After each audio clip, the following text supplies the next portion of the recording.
Hi, this is Barry Fitzgerald, and I'll see you in the shadows. Your source for everything paranormal. Para-X. The views expressed and the opinions given by the individual host and their guests do not necessarily reflect those of Para-X, its affiliates, or its sponsors.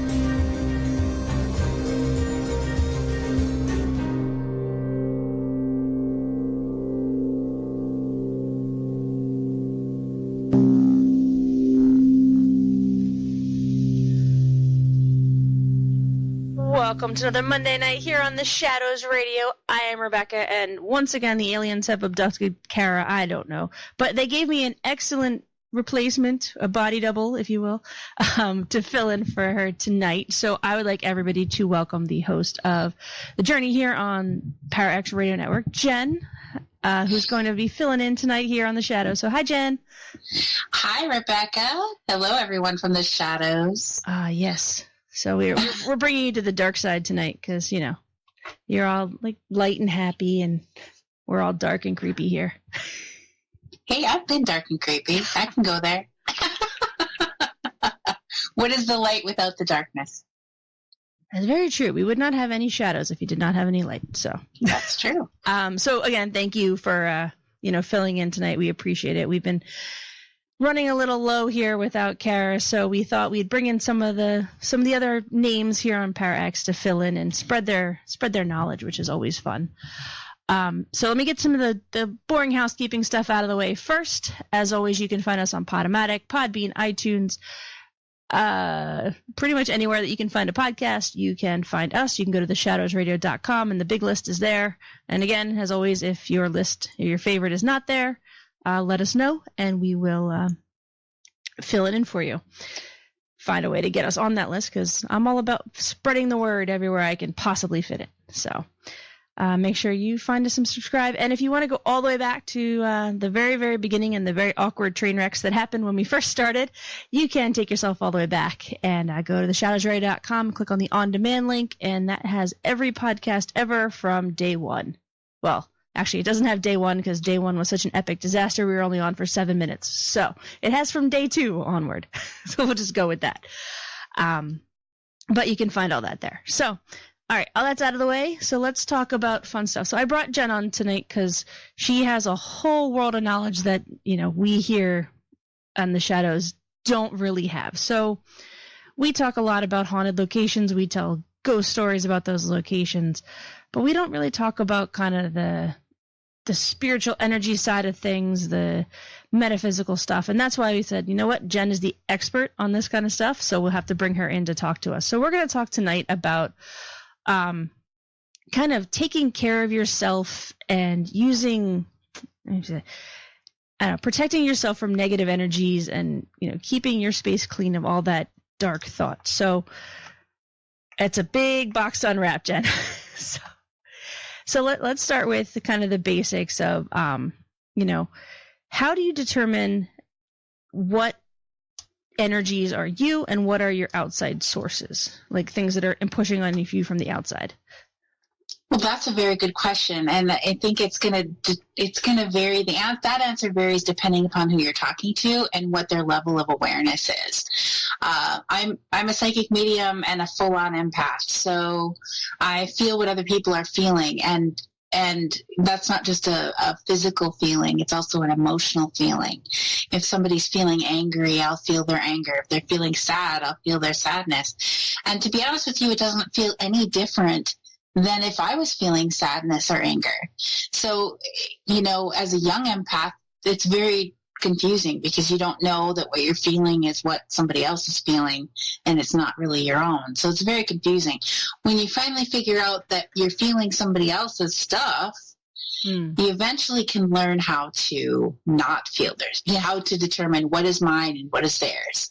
And that's what I did. I learned how to tell the difference between what is mine and what is theirs. And once I determine what is it's theirs, I can turn it off. So, so it depends on if the person is an empath or not an empath. However, I think that what everybody, even though they are not an empath, even if they are not an empath, they can be affected by the negative energy of somebody else, especially if you're in physical proximity. Now, the energy field of the human body has been measured to be 15 to 22 feet away from the body in every direction. And science has shown that we actually project our emotions and our thoughts as energy frequencies into our own energetic field, which is generated by our heart. It's an electromagnetic field. And so we're actually broadcasting our thoughts and our feelings into our energy field. And if you're within 30 feet of somebody else, your energy fields are interacting with each other. So then you're really going to be affected by what somebody else is feeling, whether they're feeling really happy and joyful or whether they're feeling really angry or sad. You're going to be affected by that at some level. You may not be consciously aware of that, or you may feel it. It really depends on your conscious level of awareness of those things. So how do we protect ourselves when somebody is feeling those negative things, and it's not just from living people. We can also extend this into the non-living entities, the ghosts or the poltergeists, any other entities that were maybe even never human. We can also experience their negative energy. And so I think that one of the best things I could suggest for people, if you start to feel something that doesn't make sense for you, if you're having a great day going along and all of a sudden you feel really sad, you should, and it doesn't make sense that you started to feel really sad, you should ask yourself, is this mine or is this someone else's energy that I'm feeling? Please shut it off if it's not mine. Okay, and all of a sudden if it just goes away, because you can train yourself to do that. And it might just be for a moment that it goes away, just to answer your question. Then oh, that's not mine, it's someone else's. And that to me is a gift of an insight into showing you that's what someone else is going through, so you can respond accordingly to that. So rather than say you have a waitress who's being a horrible server, but you can kind of sense what's going on with her. You can react accordingly instead of being crabby about what horrible service she's giving you. You can react accordingly and perhaps turn the day around for everybody else who she's going to be a server to. I've done that many times. So it's an insight into how to react to people and perhaps change their day and how they're feeling. Because sometimes people just need a caring ear and some kind words, In that particular instance where that's happened to me, I always say, did you have a bad customer? Oh, I used to be a waitress, and I tell you what, sometimes they're just terrible and they can ruin your whole day. And so I would just say, hey, you're doing great. Don't you worry about that. You're doing great. And then all of a sudden the service is great. So how do you protect yourself from negative energies when it seems too overwhelming? There's lots of different things you could do. I'm a Reiki master teacher, so I always suggest people learn how to do Reiki because you can increase your energy frequency, and that's kind of like a force field that you can put up. That's like blinding the darkness with the light. When you go into a dark room, you don't have to chase the darkness out when you turn on the light. It just naturally fills the room. So it makes sense. But when I first started doing Reiki and I really started opening up my senses to feeling what other people feel, I would get chased away by people who would come near me that were feeling negative things and experiencing their negative energy. I would get up and move because it was very uncomfortable for me and I didn't know how to control that. And as time went on, I started to just decide, no, I'm going to stand my ground and I'm just going to beam energy at them. And either they change how they're feeling or they get up and move away from me because now it's uncomfortable for them. Okay. So, I mean, Reiki is a really good tool for that. But when you're going out, say, ghost hunting, or you're in a haunted situation, or you're worried about attachments, there's lots of different things you could do according to your belief system. You know, Christians a lot of times will use crosses or holy water. You know, New Age people might use crystals, and, you know, pagans might use crystals and herbs and things like that. For me, I always think you should use prayer to whatever your belief system is. Use prayer. And, you know, if you are a Christian, saying a pagan prayer might not be the best for you because you're not really believing in that. Mm-hmm. Does that make sense? Yeah. So use the prayer that is part of your faith, of what you believe in, because that's where the strength comes, is from your belief and your connection to it. If you don't have a belief and a connection to that, you know, you're not going to put your faith in it. And then that's when fear comes into place, and that's what breaks everything down. Fear is a nasty, nasty thing. And fear is a negative energy too. So when you know, I can feel fear coming off of people and animals, and, you know, and anything is feeling fearful, it can become very dangerous. And so you have to kind of watch out for that. It's kind of like a warning bell. Something's feeling fearful. So figure out what it is and back up a little bit, you know, figure out what's going on here. Specifically, one of the things that I do for disconnecting energy with somebody who's negative energy, or even if they're not negative energy, I just want to disconnect my energy from theirs, because simply your caring about somebody can create an attachment. Okay. Maybe they're not attached to you. Maybe your care has attached them to you. Does that make sense? Yeah, definitely. So one of the things that they teach in Reiki is how to sever that connection. And it's very simple to do. You just go wash your hands all the way up to the elbow, and you finish your wash with cold water.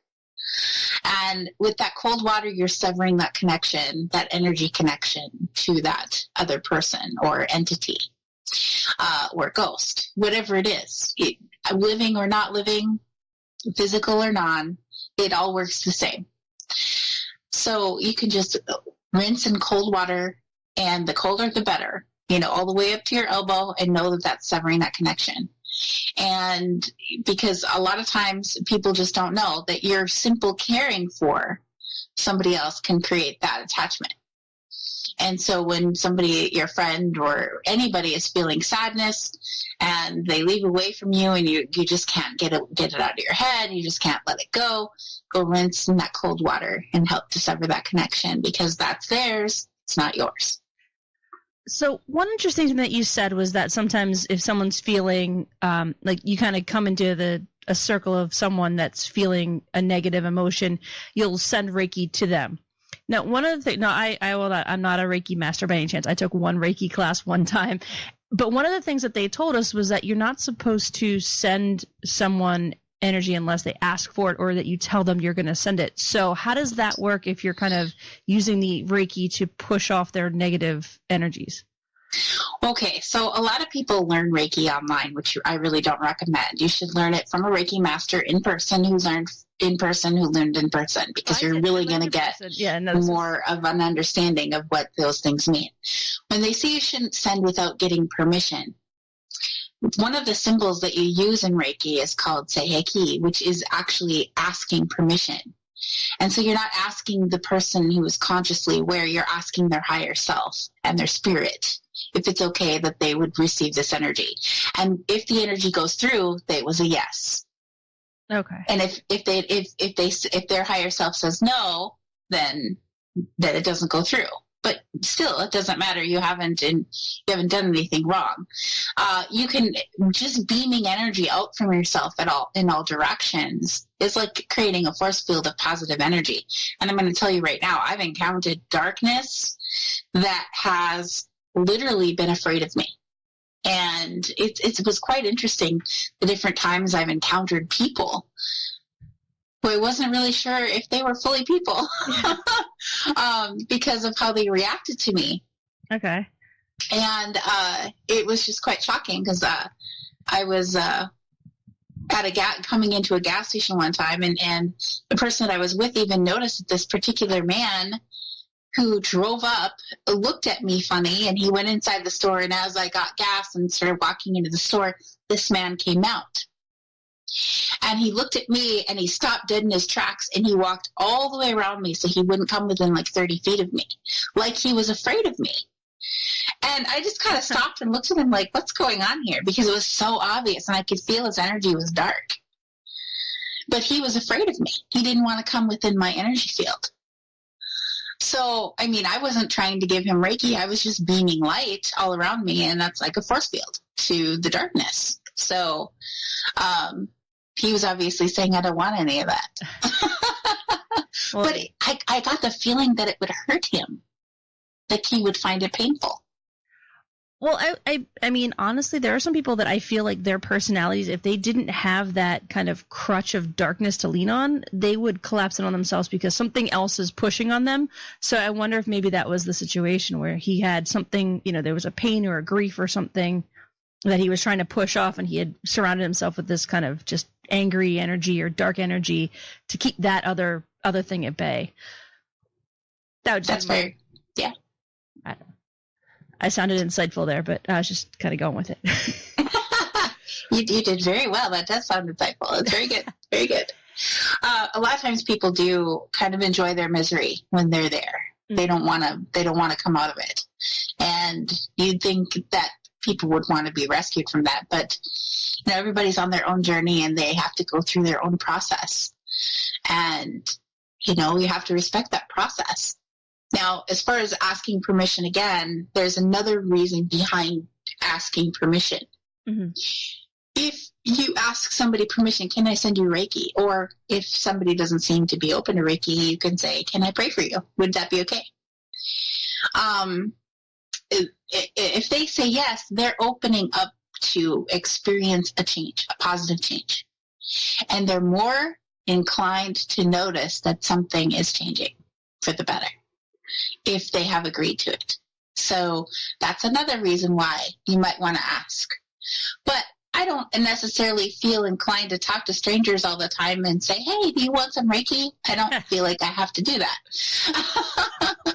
So if they're in my space, if their energy field is touching my energy field and it's uncomfortable for me, I don't run from it anymore. Mm-hmm. Unless I'm not feeling well.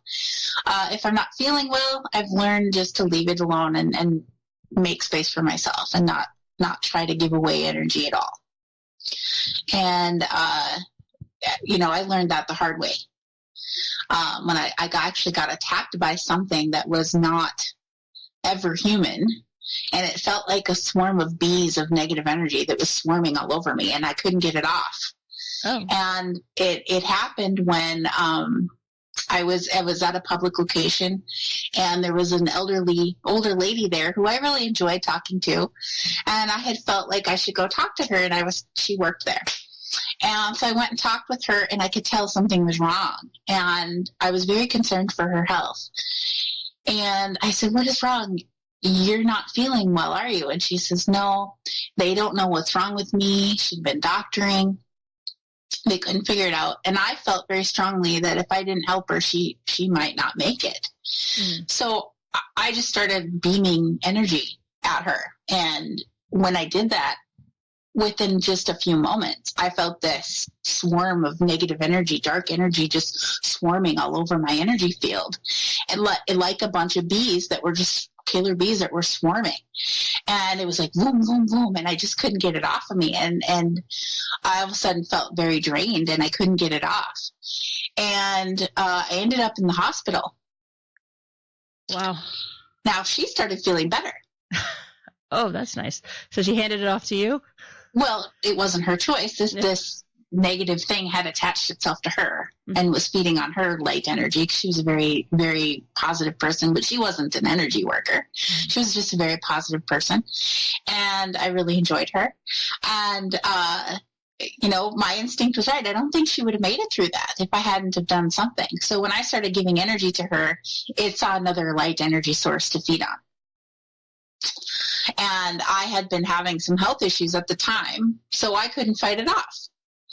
And so I ended up in the hospital on heart monitors, and the doctors are asking me questions and about what I was experiencing. And as someone who can feel energy as a physical thing in your body, it's hard to describe to doctors how you're feeling because you're not sure, is this a symptom that other people feel? Or am I just feeling the energy of it? And am I going to sound crazy if I start telling them what I'm feeling? So, I just really couldn't tell. I don't know. I've never felt this before. So I said, well, okay, I'm just going to tell you I'm a Reiki master teacher. I feel energy like a physical thing. And so if I describe to you what I'm feeling, it might just be an energy thing, or it might be something that other people report. I don't know. So I'm just going to tell you. I said, I feel like there's dark negative energy, like a swarm of bees that are just all over me, is swarming all over, boom, boom, boom, all over my body. I said, is that something other people report? And they said, no. So I was like, all right, then I know what that is. And I kept trying to get it off me, and I couldn't. So I recommend that everybody has some backup, and I have some backup. I called my friend Tammy, and I said, Tammy, I'm having problems here, and I can't get this off me. It feels like a swarm of bees of dark energy that's swarming me all over. And she says, I've seen that before. And I hadn't seen that before. So I was glad she'd seen that before. And I said, can you help me? And she instantly did. She put a protection wall around me that helped me because they were draining my energy. I couldn't keep up. Mm-hmm. And so I couldn't get ahead of it. And so I needed help, and she was my backup, and I instantly started feeling better. So it was quite interesting how that works. So I absolutely refuse to do Reiki or give energy away to people if I'm not feeling well anymore, because I learned my lesson. Well, I probably would do it again if I felt like this person isn't going to make it. And then I kind of forget about myself for a little bit. There's always that line somewhere, yeah. There's always going to be a line there. I often forget about myself. But even when people would give me ask for help with haunting situations, I had one situation where a native gentleman from a reservation nearby, contacted me for help with his cousin. He said his cousin was having some haunting issues, that something slapped her baby more than once. Oh. Slapped her little baby. And they were very afraid. And so he reached out to me to see if I could help them. And my instant sense was that this is something to do with somebody doing bad medicine. And I said, if this is somebody doing bad medicine, are they involved in that at all? And he says, I don't think so. And I said, well, if it is, then they need to go to the medicine people and they can deal with it, because I'm not dealing with that again. So, but he didn't think it was. And so I said, okay, send me some pictures of her, and, separate from her baby. I want to see the room around them, a picture of the baby, some pictures of the baby with the room where I can see the room around the baby, and some pictures of her, just her, with the room around her. And I looked at the baby and didn't see anything. I took one peek at the picture of her, and I instantly felt like I was going to throw up. I wasn't feeling well that night. And what was there haunting her and torturing her was really, really a powerful person who had passed on, who did bad medicine when he was alive. And, I took one look and thought I was going to throw up because it was too much darkness. And because I was not feeling well at all. And I just said, I can't even look at this. Can I give it to somebody else to look at? And he said, yeah, that would be fine. And that person looked at it and saw the person's face and described who he was seeing. And she knew exactly who that was and confirmed that, yeah, he did bad medicine, and he threatened that he was going to come after her when he was dead. So, I mean, these are the types of things that I've learned, that if you're not feeling quite well, stick to yourself and hold your own, because you're just opening yourself up to more draining if you're not 100%. So I don't think you have to always be 100%. 80% will do. Because doing Reiki itself helps you too. Yeah. But in situations where you could be dealing with something very, very dark, that's when there is a warning, you know. But, you know, most of the time you're just dealing with people who are feeling sadness or pain of some kind, and you'd be okay doing it, and it would actually probably help you by doing Reiki when you're not feeling well, because it has to go through you to get to them anyway. So it could be as healing for you. But in the case where there could be a negative entity there that's feeding on energy, that's a danger. That becomes a dangerous situation if you aren't feeling at least 80%. So that opens up kind of a weird question in my head. Is that, like, okay, so you're talking about, okay, if I don't feel good, I kind of stay away from a situation where, you know, I'm putting myself into this, where I could come into contact with some of these darker things.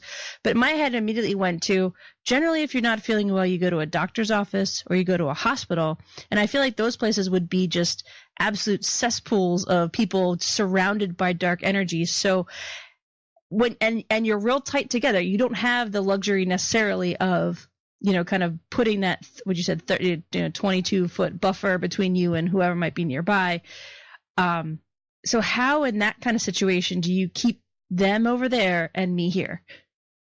Good question.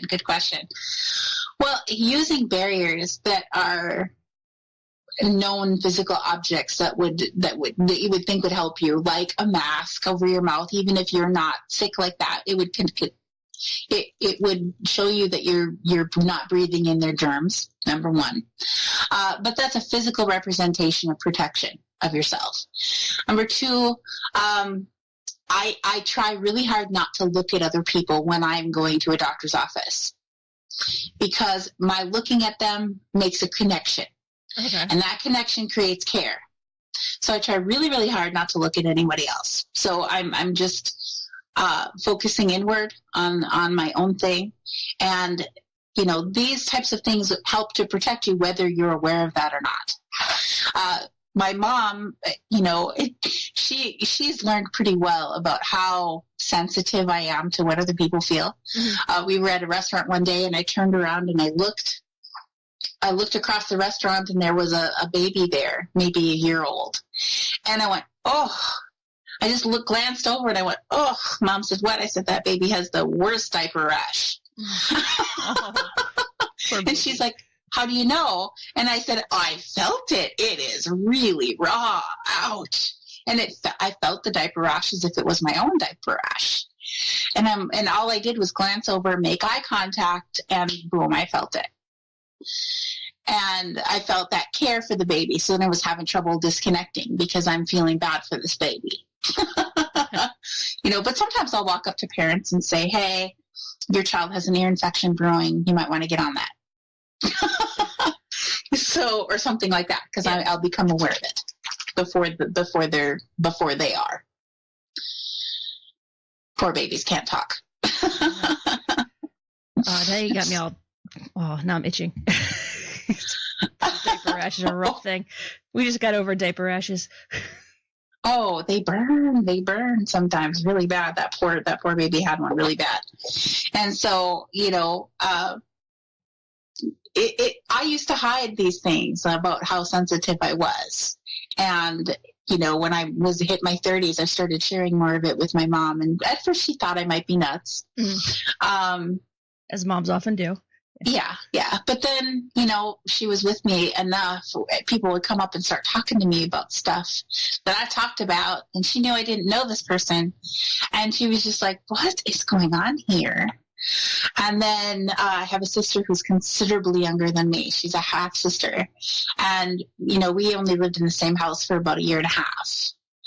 And of her first year and a half of life. And so, I don't know her like a sibling would normally know a sibling. It's not like we had that sibling connection like that. I'm more like an aunt. So she when we were with her one day, and my mom knew I didn't talk to her about anything like that ever.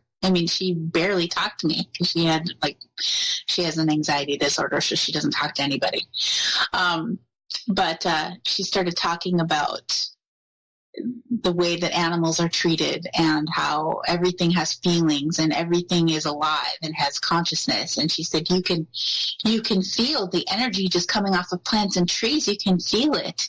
And my mom was actually driving the car and I was in the back seat, and I could see her face in the rear view mirror when my sister said that. Her mouth just opened wide, and she looked at me in the mirror, and I was just laughing and smiling because she was saying things that I've said to my mother, and she knew she didn't hear it from me.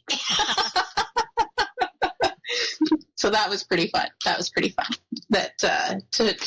for my mom to discover that I wasn't just crazy. There was something going on there that other people feel and other people are aware of. I don't know, unless the crazy runs in the genes. Well, I can use these examples. For years, I was telling people to walk barefoot on the earth and to find that really warm spot that is warm even when it's cold out. On a cool spring day when it's cold outside, I encourage people to go walk in the grass barefooted and find the areas that are warm. And they're easy to find then, and then mark them, because this is what I call your Wi-Fi to Mother Earth. It's an energy port, your charging station. And this is where the energy is coming out of the earth a lot stronger. And they're a lot easier to find in pockets of water. If you've ever swam in a lake before, and you found that pocket of water that seems really warm, and you can even define the edges of the warmth. It feels like somebody peed right there, but you're the only one right there, and you didn't pee. So usually warm spots are something you swim away from, yeah. Yeah, but that's just one of these energy ports that I talk about, that energy is coming out of the earth a lot stronger there, and you could use that as like a charging station.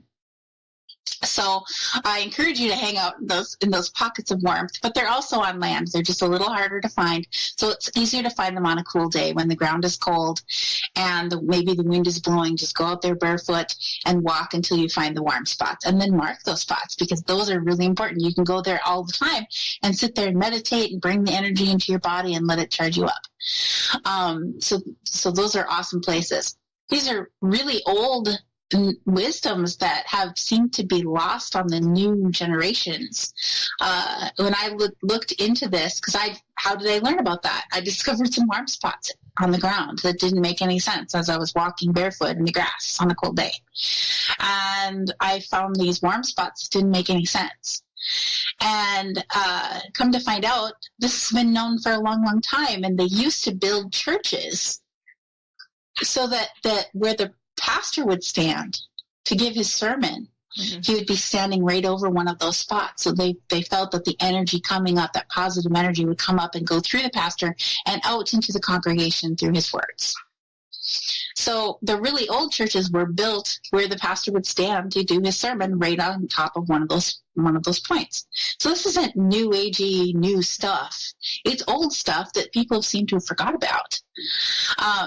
But I was talking about, connecting with the earth, skin to ground, skin to soil, skin to grass, and how there's an energy that comes from the planet. There's a healing energy that we can access, and it'll help us make us feel better. People thought I was nuts.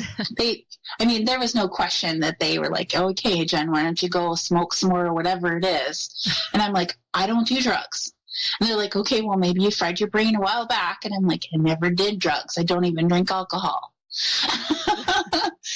I'm drug free. This is what I'm feeling. I'm sensing. This is what I'm aware of. And they just didn't believe me most of the time.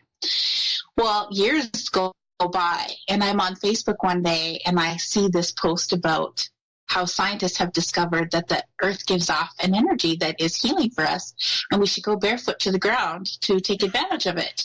They call it earthing. Okay. And so I shared that on Facebook. I'm like, in your face, people. I said, did you call that scientist and get your cut? Because I just love it when science discovers those things, because I'm like, I feel so validated, for all you people that thought I was crazy talking like that. Here you go. Science just proved it. So there.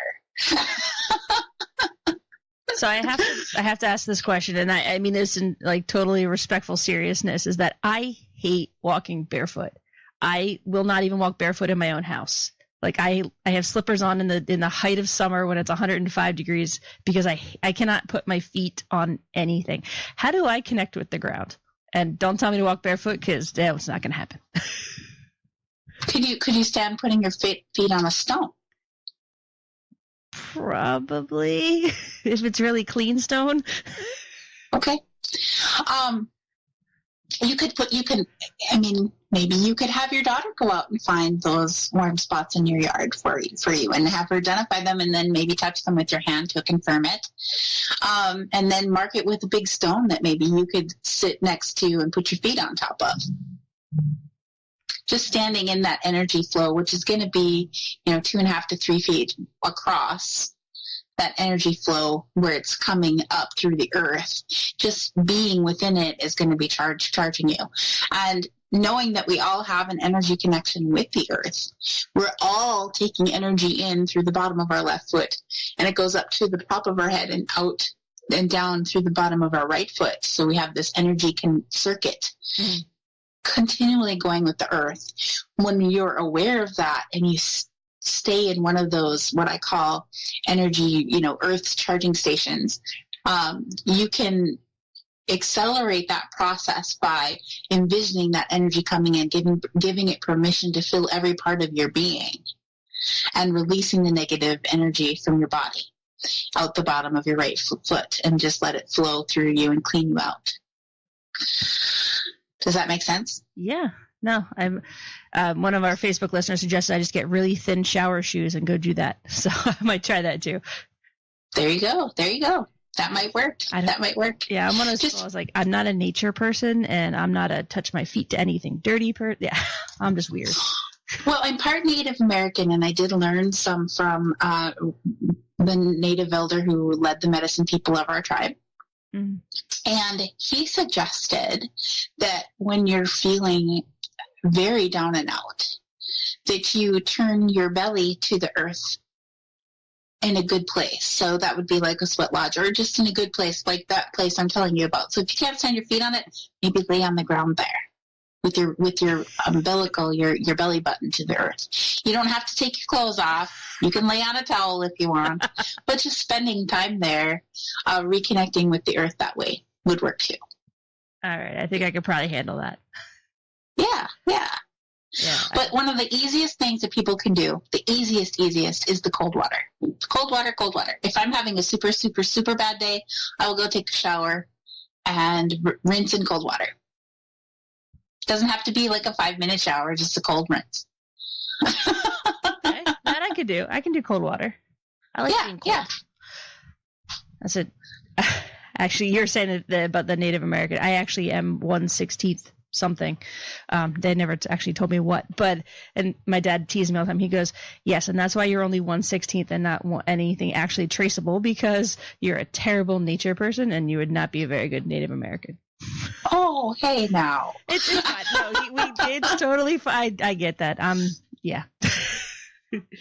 Nature and I are not great friends. So I have. Sorry, go ahead. What about trees? Do you like trees? I like them out the window. Okay. Well, trees have powerful energy fields. Trees can help you when you can't help yourself. I'm just saying. Because they have powerful energy fields. And I teach people how to see auras or energy fields around living things.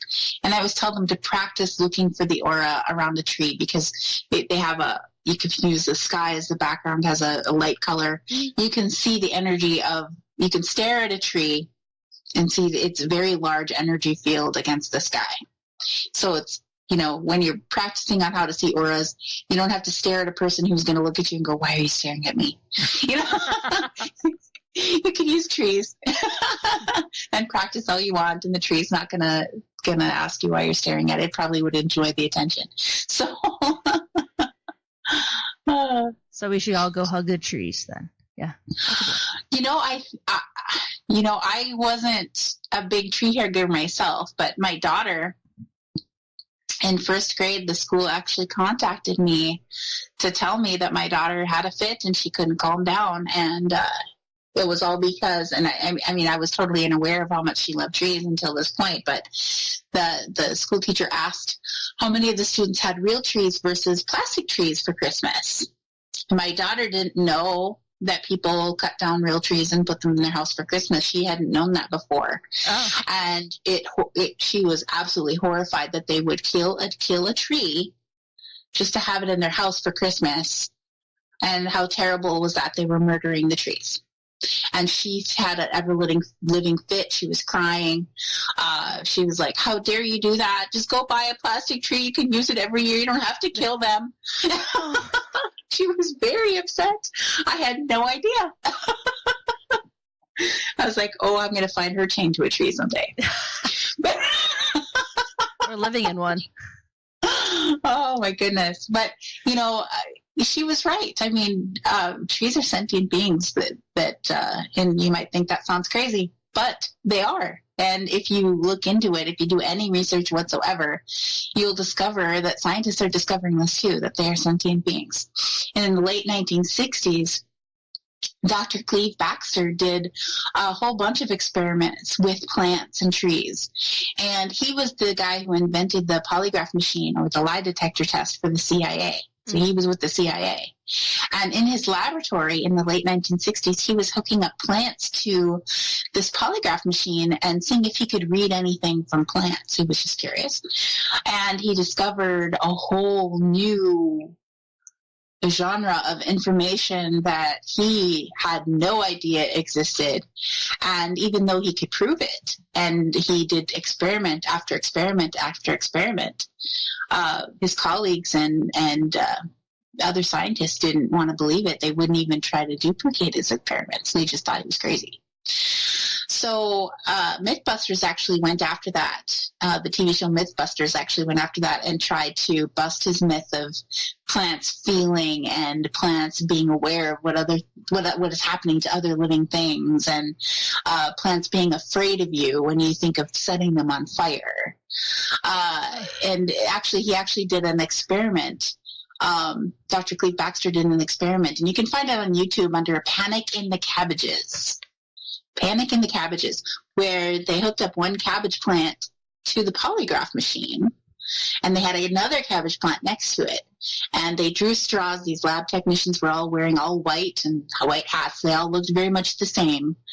And they drew straws, and the one who drew the wrong straw had to destroy the cabbage plant that was not hooked up to the polygraph machine. So they all took turns walking through the laboratory and looking at the plant, and the one who had drawn the straw, nobody knew who that was except the one who drew it, walked in there and destroyed the cabbage plant that wasn't hooked up to the polygraph machine, and the one that was hooked up to the polygraph machine reacted as if a person was witnessing a murder. Oh. And it was very afraid, just panic in the cabbages. And later on, they had each one of these technicians walk back through the laboratory. And again, they looked all very much the same, all wearing white hats. They looked like the same person. Okay.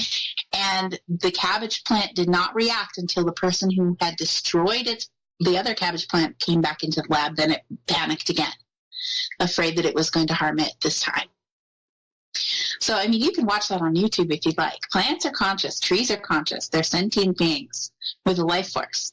And, it may sound crazy, but they are. So, and science has been able to prove that since the late 60s. And Mythbusters couldn't bust that myth. Okay, but I'd have to say that now vegans have no argument for why they don't eat meat, because they say, I don't eat anything with feelings. Okay. So the cabbages have proven them wrong. I can't remember if it was Sweden or Switzerland. I get the two mixed up sometimes, but I read that they now have to tell a tree that they're going to cut it down so many days before they do it, giving it time to prepare. Does it write it like a will and call all its friends? I mean, what are they expecting it to do? Just like prepare itself mentally that this is going to happen. Trees get afraid of that too when the other trees get cut down. I didn't believe that until I experienced that. When my landlord cut down one of the trees in the backyard and left it cut up on the berm, leaning up against a different tree, mm-hmm. and I was out there going, "Oh, this is cedar." So I was collecting the cedar, and I called the guy who runs the Native American sweat lodge in town, and I let him know that there was a cedar tree here that he could come and collect because they use that for native medicines. Mm-hmm. And so I was out there collecting some cedar, and I was singing a song for the tree that they cut down. That's a very native thing to do, singing a song to someone or something that has passed on, and wishing it a good journey back to the Mother Earth, and watch the movie Avatar. It'll explain everything. They base that a lot on Native American spirituality and ways of being. But I was out there singing a song to the tree, and all of a sudden I became aware that the tree that was standing there was afraid that it might be next. And then it sounds weird, but here comes the squirrel running from another tree and jumped into this one and came right down into the branch right next to me and was like, blah, blah, blah, blah, and its hands were moving, like telling me, cut down our tree, cut down the tree. What about my tree? And it's like, that's what it was saying to me. And I'm like, it's okay. This tree was damaged in the windstorm. They had to cut it down. It's done. Nobody else is getting cut down, and it was like, oh, okay. And then it went on its way.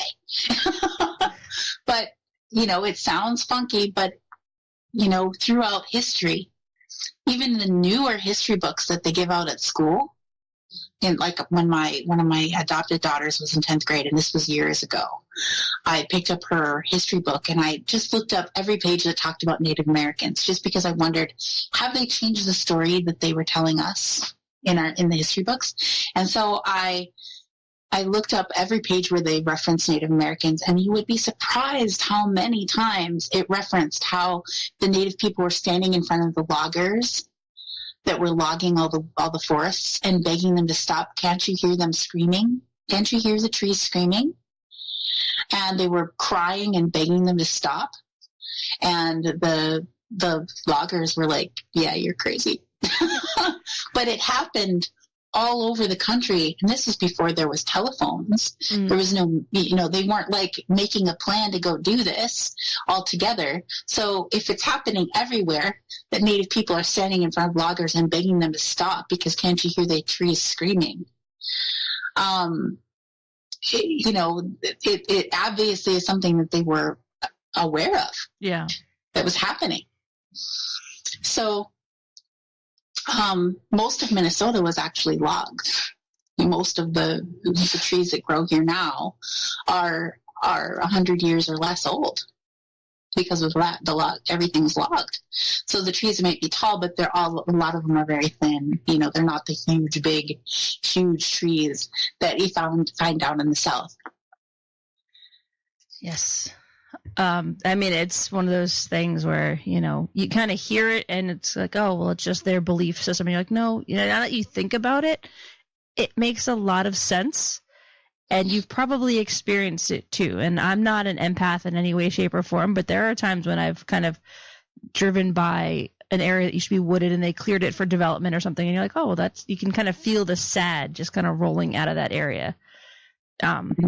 And that sounds like a really weird thing to say, but but you can definitely feel it. So, I don't necessarily know that I disagree with anything that they believe in that respect. So, well, and the scientists have found that trees actually will send nourishment, sugar water, to the roots of the stumps of trees that have been cut down, and they will keep them alive for decades, sometimes. So they're actually feeding their old friend. Keeping their old friend alive. Isn't that something? That's amazing. It's, it's an aspect that most people don't think about. You think about a tree, it's just a thing standing there. And, when you're a kid, you climb it. And when you're a grown up, you pray it doesn't fall on your house. And that's about pretty much the extent of what people think about trees. You don't necessarily kind of go deeper and say, oh, they actually have a community system with their roots. They have a hierarchy with the levels that they grow and all kinds of stuff. So it's fascinating. Yeah. Well, I encourage everyone to go to YouTube and check out The Secret Life of Plants. It's really old stuff, but it's science, and it's been out there for a long time. It's just not something that people really want to readily accept because plants don't have a face. It wasn't that long ago that scientists had published that animals actually feel pain. And they had discovered that animals feel pain, and they were all shocked about it. I'm like, hello, duh. Well, that's just people being arrogant, I think. That's more of a, how do you not believe that an animal doesn't feel pain? Right? All right, so we are actually down to the last couple minutes of this show. So before we run out of time, we have here on the Shadows what we call our shameless self-promotion section. So let everybody know about your show here and wherever else they can find you around the world. All right. Well, I've got thejourneyradioshow.com, and I'm the team leader of the She Squatchers. You can find us at shesquatchers.com. You go looking for Bigfoot. And we have a YouTube channel that I've recently started uploading stuff to. And you can find us on Facebook at both of those things. And I'm on Wednesday nights here on Para X Radio Network at 10 p.m. Eastern. Awesome. Thank you very much. We love our shameless self-promotion time. Everyone needs to learn. Awesome. So, Jen, thank you very much for spending your Monday here with us. Hopefully you had some fun. Thank you. I did. Thank you. Awesome. And thank you to the shower shoe suggestion. I'm going to go find them. I haven't worn shower shoes since college, but I'm going to go figure it out and find some and go see if I can find a warm spot that is not because my dog just peed there. Right. That's the other problem in my yard. There's a lot of dogs. Awesome. But one last question before we kind of cut out, and this came in through our Facebook page, and they say, I work with somebody who's very dark and very, he says foreboding, I guess, and he says, I want to know the best way that I don't want to shut him out. I want him to kind of, get some encouragement from my good state of mind. But at the same time, I don't want him sucking anything out of me. What do you suggest? A lot of times when people talk about people like that, these are the types of people that like to tell you all their problems. And I would just turn that around and say, oh, that's an amazing learning experience. Every challenge is an opportunity for improvement. How are you going to use this to improve your life? And just put it back in their court. And you can envision a brick wall around yourself. This is an energy worker trick. They also taught this to us in massage school, to envision a brick wall between you and everyone else that only you can reach through. So nothing negative can come through that brick wall. And believe it or not, it actually works. You can envision the brick wall that nothing negative can come through. Towards you. So envision that brick wall, put that up around yourself. You can also envision that there's mirrors on the outside facing out, so it bounces off of the mirror and back to them. So you don't have to be involved in that. These are all just things that you can envision to help yourself, as well as holding your hands together within, maybe a few inches of each other, and allow yourself to hold your hands together like that until you start to feel an energy in your palm. Hopefully you can feel it. And as you do that, imagine that the energy is growing and getting bigger, and make yourself an energy ball and keep doing that until that energy ball completely surrounds you as like your force field of positive energy. These are all just little tricks that you can do. You can also do that in one of your energy ports in your yard or anywhere, because they are everywhere. They are everywhere. You can find them at your workplace even. These warm pockets of energy where the energy comes up and is stronger. You can use that to your advantage as well. So those are just some things I would try. Awesome. Okay. Well, thank you for the question. And Jen, thank you again for the advice. Awesome. So we are out of time here on The Shadows. And Jen, like I said, one more time, thank you very much if I didn't say thank you enough yet. And as always, I'm Rebecca, and we'll see you guys in the shadows.